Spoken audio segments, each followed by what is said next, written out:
বিজেপিক ভোট নিদিয়াৰ বাবে একাংশৰ ওপৰত আৰম্ভ হৈছে আক্ৰমণ। অপৰাধীৰ কোনো ধৰ্ম নাই, অপৰাধীৰ কোনো জাত নাই। মুখ্যমন্ত্ৰী হিমন্ত বিশ্ব শৰ্মাই 2024ত আহিবলৈ আকাশত চাং পাতিছে। সাধাৰণ মানুহৰ মনত মুছলমানৰ প্ৰতি ঘৃণাৰ ভাৱ সৃষ্টি কৰিবলৈ বিচাৰিছে বিজেপিয়ে। ক্ষমতাত থাকিবলৈকে পুনৰ উগ্ৰ ৰাজনীতি কৰিবলৈ আৰম্ভ কৰিছে মুখ্যমন্ত্ৰী হিমন্ত বিশ্ব শৰ্মাই। সকলো অপৰাধজনিত ঘটনা মুছলমানৰ ওপৰত জাপি দিব বিচাৰিছে মুখ্যমন্ত্ৰী হিমন্ত বিশ্ব শৰ্মাই। বাৰে বাৰে অসমৰ মুছলমানক আক্ৰমণ কৰা এৰক মুখ্যমন্ত্ৰী হিমন্ত বিশ্ব শৰ্মাই। মুখ্যমন্ত্ৰী হিমন্ত বিশ্ব শৰ্মাক উভতি ধৰিলে কংগ্ৰেছ সাংসদ প্ৰদ্যুৎ বৰদলৈয়ে। শুনো আহক মুখ্যমন্ত্ৰী হিমন্ত বিশ্ব শৰ্মাক কটাক্ষ কৰি কি কৈছে কংগ্ৰেছ সাংসদ প্ৰদ্যুৎ বৰদলৈয়ে। এইটো এটা বৰ সাংঘাতিক কথা হ'বলৈ গৈছে। যেতিয়াই নিৰ্বাচনৰ ফলাফল আহে সকলোৱে জানে যে মই তাত এটা বিপুল ভোটত মই জয়ী হৈছোঁ নগাঁৱৰ পৰা বা অন্য জেগাতো যিবোৰ মানুহে যিবিলাক ভোট দিছে সেই ভোটত তেওঁলোকে বাছি বাছি বিজেপি দলে এতিয়া অসমৰ যিখন চৰকাৰ বাছি বাছি কোনবিলাকে বিজেপি দলৰ প্ৰাৰ্থীক ভোট দিয়া নাই সেইটো বাছি বাছি সেই মানুহবিলাকৰ ওপৰত অতি প্ৰণালীগতভাৱে তেওঁলোকে আক্ৰমণ চলাইছে। মোৰ নগাঁও লোকসভা সমষ্টিত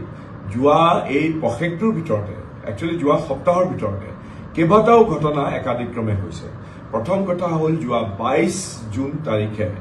আমাৰ লাওখোৱা যিখন অভয়াৰণ্য আছে তাৰ সমীপত তাৰ কিছুমান গাঁও আছে, মুছলমান প্ৰধান গাঁও আছে। সেই গাঁৱৰ দুজন ভাই ককাই এই ফৰেষ্ট বিভাগৰ মানুহে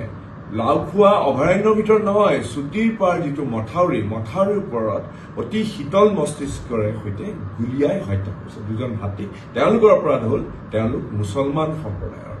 আৰু তেওঁলোকৰ ওপৰত অভিযোগ দাঙি ধৰিছে যে তেওঁলোকে বোলে চুৰকৈ যদি মাছ মাৰিবলৈ গৈছিল এই অভয়াৰণ্যৰ ভিতৰত। মাছ মাৰিবলৈ যোৱাটো স্বাভাৱিকতে ৱাইল্ড লাইফ চেংচুৰীত তেনেধৰণে অনাধিকাৰ প্ৰৱেশ কোনেও কৰিব নোৱাৰে, কিন্তু তেওঁলোকক একেবাৰে শীতল মস্তিৰে গুলীয়াই মৰাটো কেতিয়াও গ্ৰহণযোগ্য হ'ব নোৱাৰে। খুব বেছি যদি তেওঁলোকক তাত কিবা কৰিছে তেতিয়াহ'লে তেওঁলোকক ভৰিত গুলীয়াব লাগে, যেনেকৈ পুলিচে সাধাৰণতে কৰে বা ফৰেষ্ট ডিপাৰ্টমেণ্টে আগতেও যেনেকৈ কৰে, কিন্তু সেইবিলাক নকৰি শীতল মস্তিষ্কৰে তেওঁলোকক হত্যা কৰে অকণ। কিন্তু সেইটোৱেই একমাত্ৰ ঘটনা নহয়, ইয়াৰ পিছত একাদিক্ৰমে কেইবাটাও ঘটনা হ'বলৈ আৰম্ভ কৰিছে। 22 তাৰিখৰ পিছত 24 তাৰিখে মোৰ সমষ্টিৰ অন্তৰ্গত জাগিৰোডত আমাৰ মন্ত্ৰী পীযুষ হাজৰিকাৰ নিজা সমষ্টি, তাত মুছলমান প্ৰধান এটা এলেকা আছে জাগিৰোডত, কিন্তু শিলভাংগা বুলি কয়। শিলভাংগাত মানুহখিনিৰ ওপৰত দানৱীয় উল্লাসেৰে সৈতে ডিষ্ট্ৰিক্ট এডমিনিষ্ট্ৰেশ্যনে যোৱা 24 জুনৰ দিনাখন তেওঁলোকৰ ঘৰ দৰ গোটেইবিলাক ভাঙি তেওঁলোকক তাৰ পৰা উচ্ছেদ কৰিলে। তেওঁলোকে যদি সঁচাকৈ ইলিগেলি যদি তাত আছে, এটা কথা মনত ৰাখিব লাগিব যে এই মানুহখিনি সকলো গৰাখহনীয়াত আক্ৰান্ত। তেওঁলোক অসমৰ মানুহ, ভাৰতীয় নাগৰিক, তেওঁলোকে একোজন অসমীয়া লোক। এই লোকসকলক তেওঁলোকে যিহেতু তেওঁলোকৰ ঘৰ বাৰী চবেই ব্ৰহ্মপুত্ৰৰ গৰাখহনীয়াই তেওঁলোকক সৰ্বাচন্ত কৰিছে, তেওঁলোকে আহি পেলাই ইয়াত বহু বছৰৰ পৰা তেওঁলোকে তাত আছে। কিন্তু তেওঁলোকে যদি কোনোবাই যদি সঁচাকৈ ইলিগেলি তাত আছে তেতিয়াহ'লে চৰকাৰে এই তেওঁলোকক উচ্ছেদ এনেকৈ অমানৱীয়ভাৱে উচ্ছেদ কৰাৰ আগতে তেওঁলোকক এটা বিকল্প পুনৰ সংস্থাপনৰ ব্যৱস্থা কৰিব লাগিব। আৰু সেইকাৰণে মই দাবী জনাইছোঁ, মই লাওখোৱাৰ যিটো ঘটনা তাৰ এটা মই জুডিচিয়েল এনকুৱাৰীৰ কাৰণে মই দাবী জনাইছোঁ। আৰু ঠিক তেনেকৈ এই যিটো জাগিৰোডৰ ঘটনাটো হৈছে, এই জাগিৰোডৰ ঘটনাৰ যিটো অমানৱীয় যিটো উচ্ছেদ হৈছে হাজাৰ হাজাৰ মানুহক, তাৰ কাৰণে মই চৰকাৰৰ ওচৰত দাবী জনাইছোঁ, মুখ্যমন্ত্ৰীৰ ওচৰত দাবী জনাইছোঁ, মুখ্যমন্ত্ৰীয়ে যাতে ইয়াত হস্তক্ষেপ কৰি পেলাই তেওঁলোকক এইখিনি ভাৰতীয় লোক, অসমীয়া লোক, অসমৰ লোক, আৰু তেওঁলোকক যাতে পুনৰ সংস্থাপনৰ কাৰণে এই চৰকাৰৰ যিজন নেশ্যনেল টেষ্টিং এজেঞ্চি বুলি যিটো তেওঁলোকে গোটেই পৰীক্ষাটো পৰিচালনা কৰিবৰ কাৰণে যিটো ব্যৱস্থা কৰিলে, এইটো এটা প্ৰাইভেট ছ'চাইটিৰ দ্বাৰা এই নেশ্যনেল টেষ্টিং এজেঞ্চিটো ৰেজিষ্টাৰ, প্ৰাইভেট ছ'চাইটি, গভৰ্ণমেণ্টৰ নহয়। আৰু ইয়াৰ যিজন মূল মানুহ, যিজন পৰিচালক, তেওঁ আগতে JNUৰ আছিলে, ভাইচ চেঞ্চেলৰ আছিলে। তেওঁ JNUখন তেতিয়া গোটেই প্ৰণালীগতভাৱে JNUৰ যিটো ইথোছ তাৰ ওপৰত আক্ৰমণ কৰা ব্যক্তি, সেইজন মানুহে NTA যিজন প্ৰধান পৰিচালক শীৰ্ষবাহী শীৰ্ষ কাৰ্যবাহী তেওঁৰ দিনতে এই নীট পৰীক্ষাটো হৈছে আৰু আমি সবেই জানো যে ভাৰতবৰ্ষৰ চুকে কোণে কোটি কোটি আমাৰ উঠি অহা নতুন প্ৰজন্মৰ ল'ৰা ছোৱালীয়ে পৰীক্ষা দিয়ে বহুত আশা বহুত কষ্ট কৰি গোটেই বছৰ এবছৰ দুবছৰ পঢ়া শুনা কৰি অধ্যয়ন কৰি তেওঁলোকে নীটৰ পৰীক্ষাত অংশগ্ৰহণ কৰে যাতে তেওঁলোকে এখন ভাল আসন পায় যাতে তেওঁলোকে মেডিকেলৰ যাতে বেলেগ বেলেগ দেশৰ আটাইতকৈ উৎকৃষ্ট শিক্ষানুষ্ঠানত যাতে এডমিশ্যন পায় এতিয়া এই নীটৰ পৰীক্ষাত চাৰিওফালৰ পৰা ওলাইছে কেনেকৈ দুৰ্নীতি হৈছে কেনেকৈ লিক হৈছে প্ৰশ্ন পেপাৰ আৰু এই চৰকাৰৰ যিটো NTA বুলি অৰ্গেনাইজেশ্যন নেশ্যনেল টেষ্টিং এজেঞ্চি তেওঁ চৰকাৰৰ এজন আশীৰ্বাদপ্ৰাপ্ত লোক সেইটো সকলোৱে জানে আৰু তেওঁৰ নেতৃত্বত যি অবাধ দুৰ্নীতি হৈছে এই দুৰ্নীতিৰ বিৰুদ্ধে আৰু উঠি অহা ল'ৰা ছোৱালীৰ তেওঁলোকে যে এই চৰকাৰে এনেকুৱা ধৰণৰ কুব্যৱস্থাৰ দ্বাৰা কুপৰিচালনাৰ দ্বাৰা তেওঁলোকে যে মূৰ খাইছে তাৰ প্ৰতিবাদত কংগ্ৰেছ দলে তীব্ৰ প্ৰতিবাদ কৰাই নহয় যে এই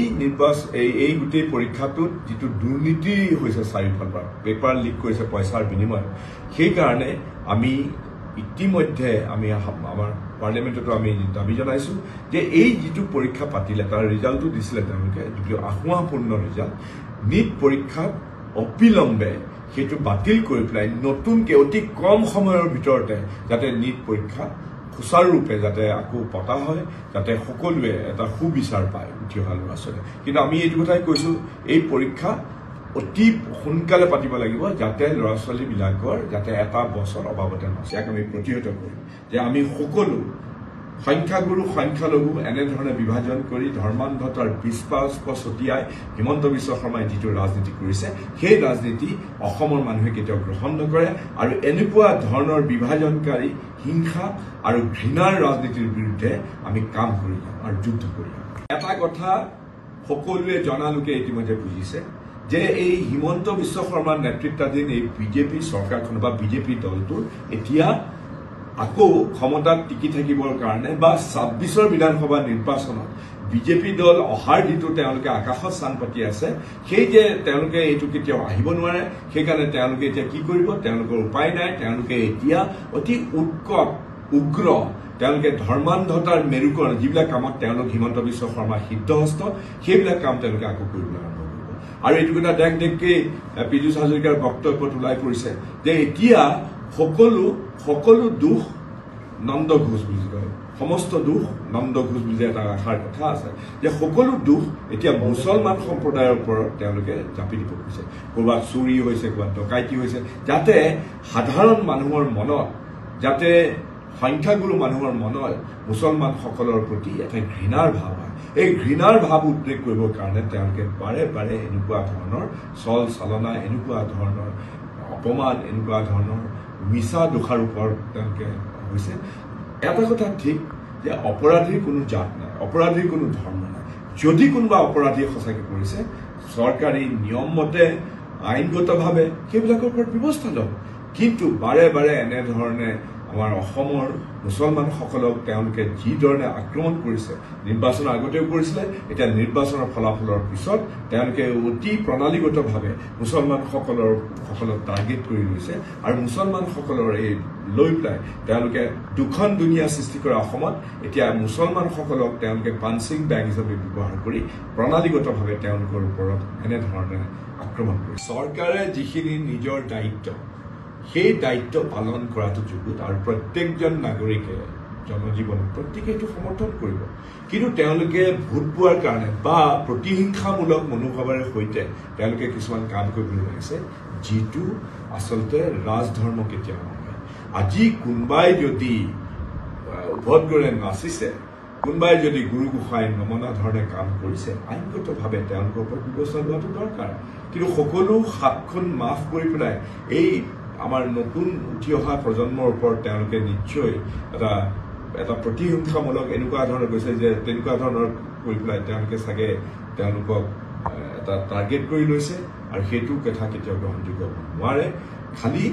ফাইন টাইন এইবিলাক যিবিলাক কৰিছে ফাইনটো ঠিকেই কৰি আছে ফাইনটো তেওঁলোকে